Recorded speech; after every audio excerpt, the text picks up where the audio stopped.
I can't believe we're at the end of the year, but as we head into end of year giving, I want to challenge a common mindset. Giving Tuesday is just around the corner. I don't like people thinking of Giving Tuesday as the end all be all of fundraising, right? Putting all of their energy into one day and then being silent the rest of December.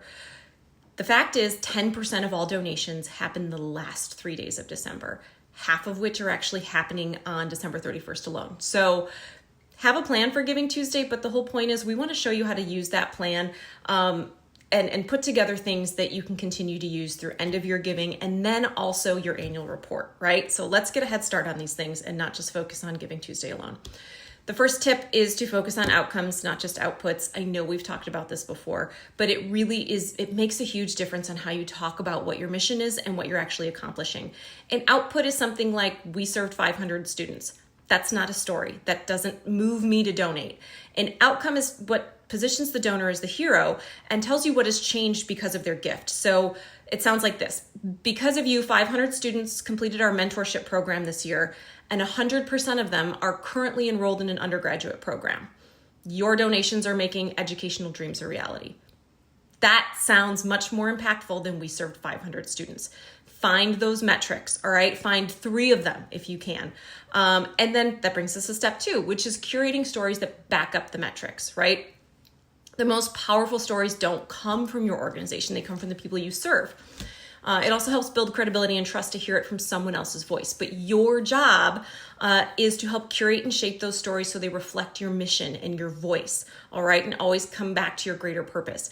Don't send people a request. Let's keep this college mentorship example. So you find a few students who are excelling in college because of your program, and you say, hey, can you shoot a selfie video? Just tell us why you love us, or fill out this survey so we can use some words. No, you need to call them. You need to have a conversation with them, and you need to curate those sound bites and those blurbs that tie back to your mission, right? Because then you can use those things in video, email, social, mailed appeals, but it sounds like you and it has the right message.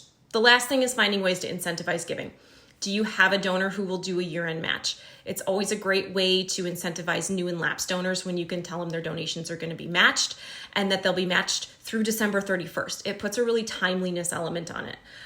If you don't have a match opportunity, think about incentivizing your fundraising goals directly to your community outcomes. It helps educate people, but it also helps inspire them at the same time, meaning the first $1,000 we raise helps provide classroom supplies for 40 students. Or if we reach our $25,000 year-end goal, we can expand our youth mentorship program to 2 new high schools this year.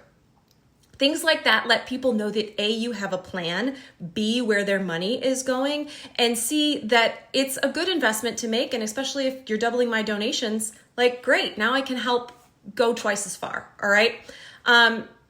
Again, all 3 of these things are things that you should be it should be your battle cry between now and the end of the year, right? These data's tied with stories, tied with an ask, and then you're pretty much set up for a lot of powerful things to put in your annual report too.